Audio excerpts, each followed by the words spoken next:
நல்லா கேட்டீங்க, சூப்பர் கேள்வி. ஆளுநர் அழைத்த தேநீர் விருந்தில் ஏன் தமிழக முதலமைச்சர் கலந்து கொண்டார்? சார், திராவிட முன்னேற்ற கழகம் எப்பொழுதுமே அரசியல் பண்ணுறதுல ரொம்ப கெட்டிக்கிறாங்க. ஒன்றும் இல்லாத சப்ப மேட்டரையும் அதை கையில் எடுத்து அது பூதாகரமாக்கி பெருசு பண்ணி அரசியல் பண்ணுறதில்ல ரொம்ப கெட்டிக்கிறாங்க. ஏன்னா அரசியல்லே ஊறி போயிருக்காங்க இல்லையா? ஏன்னா அவங்களுடைய திராவிட முன்னேற்ற கழகத்தினுடைய ஆளுங்கட்சியாக இருந்திருக்குது. ஆளுங்கட்சியினுடைய கூட்டணி கட்சியாக இருக்கின்ற காங்கிரஸ், கம்யூனிஸ்ட்டு, விடுதலை சிறுத்தைகள், இவங்க 3 பேரும் ஆளுநர் கொடுக்கின்ற தேநீர் விருந்தில் நாங்கள் கலந்துக்க மாட்டோம், அதை நாங்கள் தவிர்க்கிறோம், பாய்காட் பண்ணுறோன்னு சொன்னாங்க. 77வது சுதந்திர தினத்திலையும் இவங்க இந்த தேநீர் விருந்தில் கலந்துக்கல. 77லையும் இவங்க கலந்துக்கல. ஆனால் முதலமைச்சர் கலந்து கொள்வாரா கலந்து கொள்ள மாட்டாரான்னு இந்த 4 மணி வரைக்கும் யாருமே தகவல் தெரியல. எந்த செய்தியும் வரவில்லை, எந்த அரசு செய்தியும் வெளியிடவில்லை. பொதுவாக அமைச்சர்கள் ஏதாவது தகவல் சொன்னாங்க, அவர்களும் தகவல் சொல்லவில்லை. ஆளுநர் அளிக்கின்ற தேநீர் விருந்தில் அரசு கலந்து கொள்வதா என்று பார்த்தால் தகவல் இல்லை.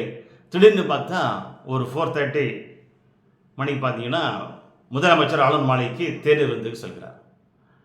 ஏன் நம்முடைய மாநிலத்தினுடைய நிதியமைச்சர் தங்க தென்னரசு என்ன சொல்கிறாரு, அரசு வேற, கட்சியினுடைய கோட்பாடு வேற, அதனால் நாங்கள் அதை ரொம்ப பிரித்து பார்க்குறோம், அதனால் ஆளுநர் அளித்த தேர்வில் நாங்கள் கலந்துக்கிறோன்னு ஒரு சப்பம் கட்டுறாரு.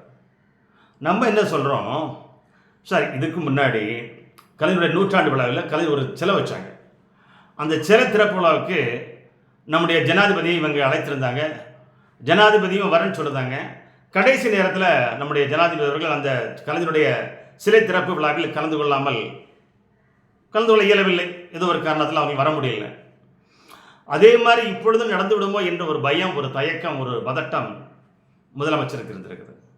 ஏன்னா வர்ற 18ஆம் தேதி ஞாயிற்றுக்கிழமை கலைவல் அரங்கில் கலைஞரோட 100ஆண்டு விழாவை முன்னிட்டு அவருடைய உருவம் பொறிக்கப்பட்ட 100 ரூபாய் நாணயம் மத்திய பாதுகாப்புத்துறை அமைச்சர் திரு ராஜ்நாத் சிங் வந்து அதை ரிலீஸ் பண்ணுறாரு. அந்த நிகழ்ச்சிக்கு நம்ம தேநீர் விருந்துக்கு போகாமல் இருந்தால், நாம் அரசியல் செய்தால், பாரதிய ஜனதா கட்சியும் அரசியல் செய்து ஒருவேளை மத்திய பாதுகாப்புத்துறை அமைச்சர் திரு ராஜ்நாத் சிங் வராமல் இருந்து விடுவாரோ என்ற ஒரு கணக்கு போட்டிருக்காங்க. புரியுதா உங்களுக்கு? நம்ம அரசியல் பண்ணால், திமுக அரசியல் பண்ணால், பாஜக அரசியல் பண்ணோம். அதனால் நம்ம ஒழுங்காக நேரடியாக போய் ஆளுநர்கிட்ட கொடுக்குற அந்த தேநீரில் கலந்துக்குவோம். இல்லைன்னா 18ஆம் தேதி நடக்கின்ற அந்த கலைஞர் நாணயம் வெளியீட்டு விழாவில் மத்திய அரசிலிருந்து யாராவது வராமல் தவிர்த்துட்டாங்கன்னா அந்த நிகழ்ச்சி சொதைப்பிடுமே, காரசாரம் இல்லாமல் போயிடுமே என்ற பதற்றத்தின் காரணத்தில் தான் தமிழகத்தினுடைய முதலமைச்சரும் அவருடைய சகாக்களும் சட்டமன்ற ஸ்பீக்கர் அப்பாவும் அவர்களும் இந்த தேநீர் விருந்தில் கலந்து கொண்டிருக்கிறார்கள் என்ற காரணம் என்னவென்றால் அரசியல். திராவிட முன்னேற்ற கழகம் என்றால் அரசியல். அந்த அரசியலை இவர்கள் கையில் எடுத்திருக்கிறார்கள்.